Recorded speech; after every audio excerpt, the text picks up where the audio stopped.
चिल्लाते हैं भाजपा वाले, दीदी चिल्लाती हैं कि हमने दिया हमने दिया। वही मैंने बताया कि जब जो है ये सब होता गया तो 2014 में आ गए कुमार विश्वास। हाँ, उन्होंने राहुल गांधी द्वारा जो काम नहीं किए गए थे या किए गए थे, दोनों को बताया। अचानक स्मृति जी लॉन्च हुई और वो बम करके ले गई। पहली बार 55,000 वोट से चुनाव ये जीत गए। मजेदार बात ये थी कि 19 में जो है बसपा चुनाव नहीं लड़ी। और हम पर्टिकुलर अमेठी की बात करें तो अब जनता कंपेयर करने लगी कि यार हमने राहुल को हराया और दीदी को जिताया, तो इतना अनकंफर्ट हम क्यों है। ये काम है ये मायावती द्वारा किया गया है। बहन मायावती जी ने जनपद बनाया, उस जनपद के बनने के बाद यहाँ कलेक्ट्रेट आ रही है, यहाँ पे जो है दीवानी आ रही है, यहाँ पे मतलब सबकी जमीनें एक्वायर हैं। एक लाइन की वर्डिंग दे दूं, नेक टू नेक फाइट होगी, नन्हे सिंह चुनाव वोट कार्ड लेंगे, इसमें से कोई जीत जाएगा कोई हार जाएगा। नन्हे सिंह चौहान अगर जीत नहीं पाएगा तो एक को जिता देगा एक को हरा देगा। बिल्कुल। सैनिक स्कूल के बारे में बहुत चिल्लाते हैं भाजपा वाले, दीदी चिल्लाती हैं कि हमने दिया हमने दिया। सैनिक स्कूल आप इसका तो पत्रकार आप देख लीजिएगा। सैनिक स्कूल राहुल गांधी जाते जाते यूपीए सरकार से 3 सैनिक स्कूल का बजट वो पास करा गया, 3 सैनिक स्कूल सैंक्शन करा गया, उसका बजट ट्रांसफर करा गया मिनिस्ट्री ऑफ डिफेंस को। उसमें झांसी है, शाहजहांपुर है और एक अमेठी है। तो अब स्टेट गवर्नमेंट को चूंकि जमीन अरेंज करानी थी, अगले सरकार की गवर्नमेंट की जमीन थी, मतलब सरकार थी, उन्होंने गवर्नमेंट जब जमीन अवेलेबल कराया, फंड आर्मी के पास पड़ा था, उन्होंने अपना बनाया। बिल्कुल। तो एक जो कोऑर्डिनेशन होता है, जैसे आज डबल इंजन की सरकार कह रहे हैं कि मोदी जी अगर कहते हैं कि हाँ अमेठी में जो है पेड़ लगाना है, तो योगी जी सरकार है तुरंत पेड़ लगाना शुरू कर देते हैं। लेकिन राहुल गांधी के 15 साल के कार्यकाल में हुआ कि उस दौरान इनकी कभी सरकार रही नहीं स्टेट गवर्नमेंट में। सेंट्रल में तो ये करते रहे, और सेंट्रल में भी जो गवर्नमेंट थी वो जो है कॉलिशन वाली थी, उसमें कभी कम्युनिस्ट हावी थे कभी कुछ हावी थे, तो बड़ा क्वेश्चन है। और राहुल गांधी चूंकि कांग्रेस भी सरवाइव कर रही थी, बहुत कुछ देखिए सोचिए उसमें, कांग्रेस इंटरनल अपनी समस्याओं से जूझ रही थी, लीडरशिप के लिए जूझ रही थी, लीडरशिप कैसे बने पूरे देश में, कांग्रेस कैसे कर, तो राहुल जी का सारा फोकस अध्यक्ष उपाध्यक्ष बन के उस पर था। बिल्कुल। वो कंफर्टेबिलिटी यहाँ डेवलपमेंट वो कर नहीं पाया। जो उन्होंने नए प्रोजेक्ट दिए, सड़कें दिए, नेशनल हाईवे तमाम दिए उन्होंने, ये आपका टांडा बांधा उन्होंने ही दिया, उधर से जो है रायबरेली से जो जैस जा रहा उन्होंने दिया, उन्होंने यहाँ पे जो है वो फूड पार्क मेगा पार्क दिया, ट्रिपल आईटी का यहाँ वो लिया जो ट्रिपल। तो ये माना जाए कि जब केंद्र में सरकार थी लेकिन यहाँ प्रदेश में न होने की कोऑर्डिनेशन के नाते इनका कोऑर्डिनेशन नहीं हुआ, इसलिए विस्तार बिल्कुल हुआ। संजय गांधी अस्पताल भी, और ये यही नहीं भी है। जैसे आज की डेट में मोदी जी की सरकार है और जिन स्टेट में, जैसे तेलंगाना में कांग्रेस की सरकार है, तो आज मोदी जी तेलंगाना गवर्नमेंट अगर कोई चीज मोदी जी से मांगती है और वो नहीं मिलेगा, उतने फ्रिक्वेंटली नहीं मिलेगा। और अगर मोदी जी कोई चीज फ्रिक्वेंटली वहां अप्लाई करना चाहें तो वो योजना, जैसे अभी आपने देखा आयुष्मान भारत में तमाम योजनाएं हैं, अभी आप इसमें देखिए जो जल शक्ति मिशन वाला है, इसमें राजस्थान में पता लगा उन्होंने कहा हम नहीं करने देंगे, बीच में जो है सब्सिडी गैस सिलेंडर की उन्होंने कहा हम नहीं, तो स्टेट का जो टकराव, स्टेट सेंट्रल का टकराव है, उसमें ये फंसा था। बिल्कुल। तो इधर जो 2 टर्म से, मतलब इधर देखा जाए सरकार प्रदेश में 17 इनकी है, ऐसी स्थिति में यहाँ स्मृति ईरानी भी है। स्मृति ईरानी जी ने क्या कुछ किया, जो पुराने संयंत्र है इनके फैक्ट्री या कुछ, उस पर विस्तार किया या अपने? देखिए स्मृति ईरानी जी ने गुणगान नहीं, स्मृति ईरानी जी को जनता ने इसलिए चुना कि राहुल जी, इसका मेन कारण आप समझिए भाई, रियल कारण यह है कि जनता धीरे धीरे राहुल गांधी की अपनी कांग्रेस पार्टी बचाने की, लड़ने की, भिड़ने की, लीडरशिप की परेशानियों से राहुल जूझ रहे थे। जनता जो है यहाँ पे लीडरलेस थी, कट्टी के मतलब लीडरलेस थी। बीच में हुआ क्या कि कांग्रेस का पूरा जो संगठन था, जो अमेठी को देख रहा था, ऑब्जर्व करा, जब लीडर नहीं होता तो उनका जो है सिस्टम, जैसे सीके दुबे को लाके यहाँ पे इन्होंने कहा, यही किशोरी लाल शर्मा जी यहाँ तक सोनिया गांधी का कार्यकाल देख के 90 चले गए रायबरेली। तो जब नए उसको लाए मैनेजर को, ये तो नया मैनेजर कोऑर्डिनेट करने में टाइम लगने में। अच्छा, दूसरी बेसिक बात लोग नहीं समझते, क्योंकि राजीव गांधी के समय में लोग माला माल होते थे, किसी को कोई प्रॉब्लम थी वो तुरंत जो है मदद फुलफिल हो जाती थी।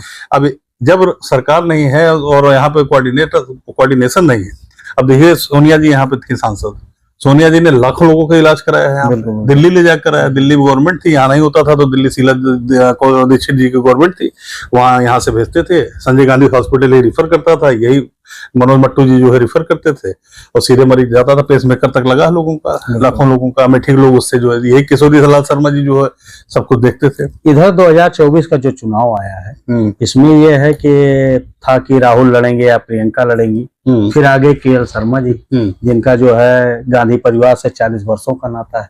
इस चुनाव को किस तरह से देख रहे हैं, क्या? नहीं देखिए, वही मैंने बताया कि जब जो है ये सब होता गया तो 2014 में आ गए कुमार विश्वास। हाँ, ठीक है? उन्होंने राहुल गांधी द्वारा जो काम नहीं किए गए थे या किए गए थे, दोनों को बताया।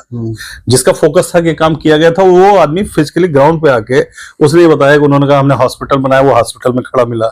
उसने कहा हमारे क्षेत्र में बिजली आती है, उसने कहा ये अमेठी है, यहाँ बिजली जो है रात में जैसे बहू की तरह आती है, सुबह जो है बहू की तरह चली जाती है। कब बड़ा अच्छा उनका होता, तांगे पे बैठ कर उन्होंने किया। तो जनता को उसने दिखाया कि ये देखो तुमको ठगा जा रहा है।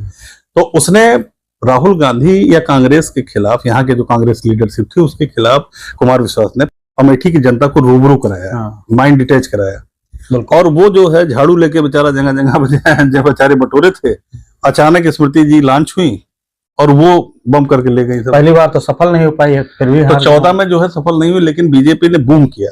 बीजेपी ने बूम ये किया कि बीजेपी जो है 2009 के इलेक्शन में 40-45 हजार वोट पाई थी, और 2014 के इलेक्शन में अचानक वो 3,08,000 वोट पा रही है। तो 3 लाख वोट का कलेक्शन आ गया इनका स्मृति जी के लड़ने और मोदी मोदी मोदी करने से। बिल्कुल। अब दीदी क्या की 14 से लेकर 19 तक राहुल जी तो निकल लिए, राहुल जी तो अपना जीते थे, लेकिन जो है नहीं अभी है राहुल जी 14 से 19 तक, लेकिन अब स्मृति जी यहाँ जो है एकदम जमी रही, हाँ संसा गाड़ के बैठ गई। जब बैठ गई तो उन्होंने पब्लिक से अटैचमेंट, किसी के साथ वॉलीबॉल खेलना, किसी के साथ गांव में जाके ये करना, तो मेहनत किया। वो उन्होंने किया मेहनत, जैसे भी उनसे बना। अब 19 में जब चुनाव हुआ, 19 के चुनाव में 14 से 19 के बीच में लेके दीदी ने लोगों के साथ अपना संवाद बना लिया था और सबको जो है अपने में जोड़ लिया। वो जितने लोग जुड़े, चाहे एंटी राहुल रहे हों, चाहे एंटी कांग्रेस रहे हों, वो सब दीदी के बल्क में आ गए। और उसके बाद वो 19 में परफॉर्म कर दिया उन्होंने।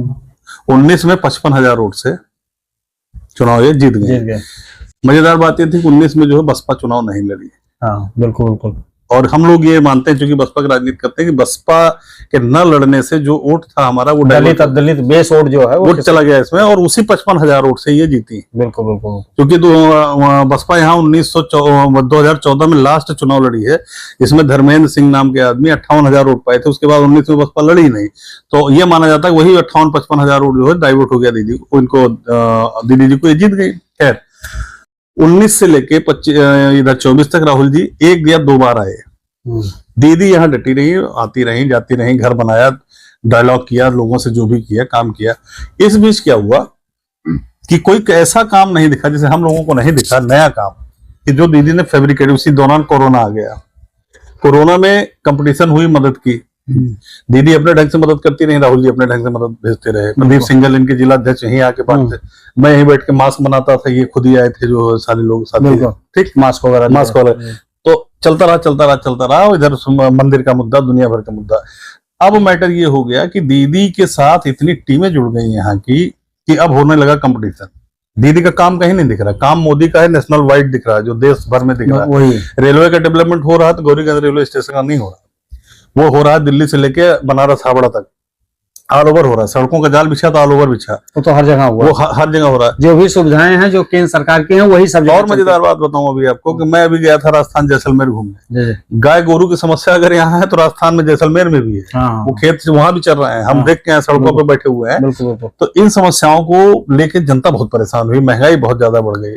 और हम पर्टिकुलर अमेठी की बात करें तो अब जनता कंपेयर करने लगी कि यार हमने राहुल को हराया और दीदी को जिताया, तो इतना अनकंफर्ट हम क्यों है। बिल्कुल। ठीक है, दीदी में 2 कमियां आई हैं जो लोगों ने बताई हम लोगों को, कि एक तो एरोगेंसी बहुत ज्यादा है। पत्रकार ने सवाल पूछ लिया तो वो सस्पेंड, उसको हटा दिए। लेखपाल ने पूछ लिया तो ट्रांसफर। तो ये जो रिलेशनशिप है, आम पब्लिक पूछते है तो उसको थाने में बैठा देना। मैं कहता हूँ जनता का प्रतिनिधि अगर जो है अपने जनता से डिस्कनेक्ट होगा और वो करेगा, एरोगेंसी करेगा, वो रह नहीं सकता, चाहे जितना बड़ा हो। बड़ी बड़ी रियासतें। अच्छा, कई ऐसे मुद्दे इन्होंने जो है 19 में जब चुनाव लड़ रही थी, तो जब जीती हैं उसके पहले इन्होंने 2-3 मुद्दे प्रमुख हैं जिसको लेकर अभी भी काफी रिएक्शन देखा जा रहा है। जैसे यहाँ दीवानी न्यायालय आना था, उसको लेकर के। दूसरा, कुछ रामगंज के लोग ऐसे हैं जो कुछ गांवों को जो वहां के हैं सुल्तानपुर में जोड़ना चाहिए, इन्होंने कहा तो मैं जोड़वा दूंगा। संजय गांधी हॉस्पिटल का प्रकरण, जिसको लेकर के इन्होंने काफी कुछ किया, जबकि वो पब्लिक और स्वास्थ्य सेवा से संबंधित था। इन मुद्दों को लेकर के काफी रिएक्शन है, लेकिन फिर भी इस बार क्या कुछ लेके आ रही है, ऐसा कुछ? देखिए, ऐसा है कि दीदी ने जो दावे किए या सरकार ने जो दाव किया, जैसे यहाँ पे जगदीशपुर में मालविका स्टील प्लांट था, ठीक है, रोजगार लोगों को देता था, कैप्टन साहब समय में आया था, वो किसी कारणों से वाइफर में चला गया और नीलाम हो गया, ऑक्शन हो गया। राहुल गांधी जाते जाते उसको SAIL Steel Authority of India Limited को टेक ओवर करा के गए थे। अच्छा, ठीक, ये काम उन्होंने कर दिया जाते जाते। अब 5 साल में दीदी का काम यह था कि उस प्रोजेक्ट को इनको बढ़ाना था, इन्होंने नहीं किया। इन्होंने जो मेगा फूड पार्क जो है राहुल गांधी लाए, इन्होंने नहीं किया। एक सम्राट साइकिल का भी प्रकरण, हाँ, सम्राट साइकिल का प्रकरण ये है। तो सम्राट साइकिल के बारे में लोगों को जानकारी जो भी है, वो सम्राट साइकिल यूपीएसआईडीसी की जमीन है और पूरा हब यूपी से, जहाँ सैनिक स्कूल खुला है। तो सम्राट साइकिल जो है वो सिख इंडस्ट्री हो गई। तो सिख इंडस्ट्री होने के बाद वो वाइफर में चली गई। वाइफर ने ऑक्शन किया, कांग्रेस ने उसको ऑक्शन में ले लिया, तो उसको इन्होंने उसी बनाया किसानों के। तो वो फर्जी इशू है, कोई इतना बड़ा दम नहीं है। और टेक्निकल बात यह है कि उसका कोई अगर था तो ये अभी तक मिनिस्ट्री 10 साल हो गया, मिनिस्ट्री में थी, 3 बार मिनिस्टर थी, तो वो करती। मजे की बात देखिए, इनके पास 4-4, 5-5 मिनिस्ट्री हैं। अच्छा, अभी आपने एक सवाल पूछा वो वाला कि दीवानी न्यायालय क्यों नहीं बना। 2003 में मायावती जी ने इसको जिला बनाया, अमेठी को जनपद बनाया। 2010 में कोर्ट से ये रिलीज हुआ, कोर्ट में मामला फंसा था, स्ट्रक्चर आया इसका। इन्होंने यही रामगंज की रैली में कहा था कि यहाँ के कलेक्टर को रहने के पास लिए आवास नहीं है। ये थे योगी जी थे और अमित शाह थे, बिल्कुल वो डायलॉग इन्होंने दिया। खैर, दीवानी का मैटर है कि दीवानी में कुछ करना थोड़ा ना, दीवानी की बाउंड्री एक्वायर है जामो रोड पे, कलेक्टर बगल, इसको केवल स्टार्ट करवाना है। इनको ये इनिशिएटिव लेना है स्टार्ट। दीवानी के लिए लोग जो है सुल्तानपुर जाते हैं दीवानी के लिए। हाँ, जो भी काम है ये मायावती द्वारा किया गया है। बहन मायावती जी ने जनपद बनाया, उस जनपद के बनने के बाद यहाँ कलेक्ट्रेट आ रही है, यहाँ पे जो है दीवानी आ रही है, यहाँ पे मतलब सबकी जमीनें एक्वायर हैं। अब यहाँ पे देखिए ये बन रहा है, क्या नाम, नवोदय रोड पे आप जाइए तो यहाँ पे आपको जब पुलिस लाइन बन रही है, यहाँ पे वही जेल बन रही है, यहाँ पे बीएसए ऑफिस है, यहाँ डीएस ऑफिस है। तो स्टेप बाय, लेकिन दीवानी के लिए इनसे बार बार हमारे वकील, मैं वकील भी हूँ, तो हमारे वकील का जो ग्रुप है वो दिल्ली मिलने भी गया। उसमें से 4 उमा शंकर जी पे कार्रवाई, 4 लोगों, नहीं, उमा शंकर जी के ऊपर कार्रवाई हुई। 4 लोग जो डेलीगेशन में गए मिलने, उसके बाद उनके ऊपर मुकदमा भी कायम हो गया। अब वो मुकदमा किस चीज को लेकर कायम हुआ वो तो वो जाने, लेकिन आज तक दीवानी नहीं बन पाई। बन के मतलब बिल्डिंग ही नहीं है। हाँ, बिल्कुल। और टेम्परेरी बिल्डिंग में भी अभी वो स्टार्ट नहीं हो पाई। 1 कमरे 2 कमरे में चली है, तो उससे थोड़ा सा, ये सब ऐसे मुद्दे हैं जो जनता से जुड़े हैं। और ये किससे कहा जाएगा, हमारे जो रिप्रेजेंटेटिव होने चाहिए, प्रधान तो करा नहीं सकता, विधायक। मेरा अंतिम सवाल आपसे है, 2024 है, चुनाव चल रहा है, जिसमें भाजपा से स्मृति ईरानी जी हैं, कांग्रेस से केएल शर्मा है जो खाटी कांग्रेसी हैं, गांधी परिवार से जुड़े हैं, तीसरा नन्हे चौहान बसपा से है, नन्हे सिंह चौहान। तो इस बार जो समीकरण, क्या समीकरण इन लोगों का होगा, किस आधार पर चुनाव लड़ रहे हैं, कुछ अंतिम आप एक लाइन की वर्डिंग दे दूं? नेक टू नेक फाइट होगी, नन्हे सिंह चुनाव वोट कार्ड लेंगे, इसमें से कोई जीत जाएगा, कोई हार जाएगा। तो नन्हे सिंह चौहान जो है अपना बसपा का बेस वोट प्लस अपनी caste vote plus multi caste vote, वो लड़ा अच्छा रहा, वो चुनाव जितना भी वोट पाएगा।